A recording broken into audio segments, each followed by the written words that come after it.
നമുക്കെല്ലാവർക്കും അറിയാം ഈ പെട്രോളിൻ്റെ വില ദിനം പ്രതി വർദ്ധിച്ചുകൊണ്ടിരിക്കുന്ന ഒരു സാഹചര്യമാണുള്ളത്. സാധാരണക്കാരന് വാഹനങ്ങൾ ഉപയോഗിക്കാൻ തന്നെ പേടിയുള്ളൊരു കാലഘട്ടമാണിന്ന്. അതുകൊണ്ട് തന്നെ ആയിരിക്കണം ഈ ഇലക്ട്രോണിക് വാഹനങ്ങൾ കൂടുതലും പ്രചാരത്തിൽ വന്നു തുടങ്ങിയത്. പക്ഷേ ഏറ്റവും കൂടുതൽ സ്കൂട്ടറുകൾ വിറ്റുപോയത് ഓല എന്നൊരു കമ്പനിയാണ്. എനിക്ക് തോന്നുന്നൊരു 2 വർഷം മുന്നേ ഓല എന്ന കമ്പനിയെക്കുറിച്ച് ഒരുപാട് നെഗറ്റീവ്സുകൾ വന്നിട്ടുണ്ടായിരുന്നു.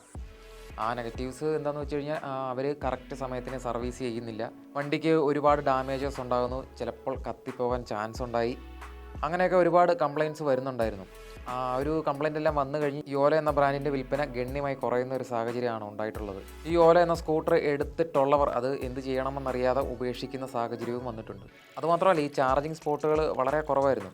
സിറ്റീസിൽ മാത്രമേ ഈ ചാർജിങ് സ്പോട്ടുകൾ ഉണ്ടായിരുന്നുള്ളൂ. അതുകൊണ്ട് തന്നെ ഈ ചാർജ് ചെയ്യാനുള്ള ബുദ്ധിമുട്ട് കാരണവും ആൾക്കാർ ഈ ഓല എടുക്കാതെ വന്നു. പക്ഷേ പിന്നീട് സംഭവിച്ചത് നേരെ ഓപ്പോസിറ്റ് വശങ്ങളാണ്. കാരണം ഈ അന്ന് ഓല സ്കൂട്ടർ എടുക്കാത്ത ആൾക്കാർ ഇന്ന് ഒരുപാട് സ്കൂട്ടറുകൾ എടുക്കുന്നുണ്ട്.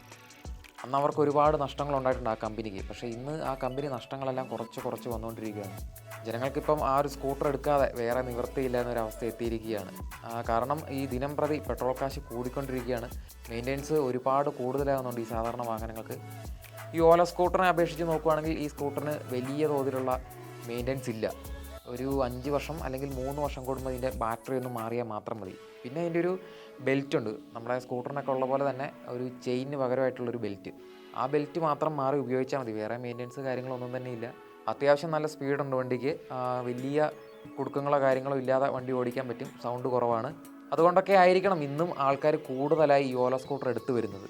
കഴിഞ്ഞൊരു 2 വർഷത്തിനുള്ളിൽ 524 കോടിയായിരുന്നു ഈ ഓല കമ്പനിയുടെ നഷ്ടം.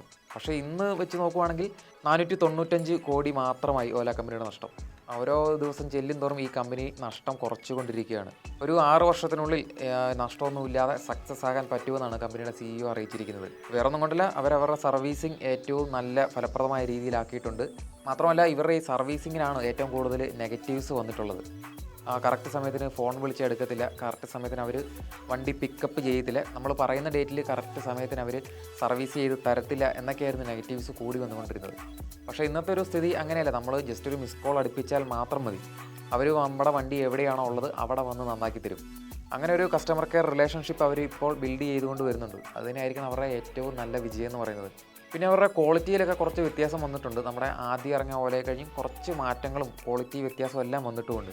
അതുമാത്രമല്ല ഈ കസ്റ്റമർ ഫോളോ അപ്പ് എന്ന് പറയുന്നൊരു സംഭവമുണ്ട്. അവർ അത് വ്യക്തമായ രീതിയിൽ ചെയ്യുന്നുണ്ട്. എനിക്ക് തോന്നുന്നത് മറ്റുള്ള സ്കൂട്ടർ കമ്പനികൾ അല്ലെങ്കിൽ മറ്റുള്ള വാഹന കമ്പനികളെല്ലാം തന്നെ ഇവരെ കണ്ട് പഠിക്കണം എന്ന് വേണമെങ്കിൽ പറയാം. കാരണം ഒരു നെഗറ്റീവ്സ് ഉണ്ടായിക്കഴിഞ്ഞാൽ അതിനെ തരണം ചെയ്ത് അത് മാറ്റിമറിച്ച് മുന്നോട്ട് പോകുന്ന രീതി തന്നെയാണ് ഇവർ ഫോളോ ചെയ്തിട്ടുള്ളത്. അല്ലെങ്കിൽ എന്ത് പ്രൊഡക്റ്റ് ഉണ്ടാക്കുന്ന കമ്പനികൾക്കും ഈ ഒരു കസ്റ്റമർ ഫോളോ അപ്പ് ഫോളോ ചെയ്യാവുന്നത് തന്നെയാണ്. അതിൽ ഏറ്റവും നല്ല ബെസ്റ്റ് ഉദാഹരണമാണ് ഈ ഒരു കമ്പനി, ഓല കമ്പനി.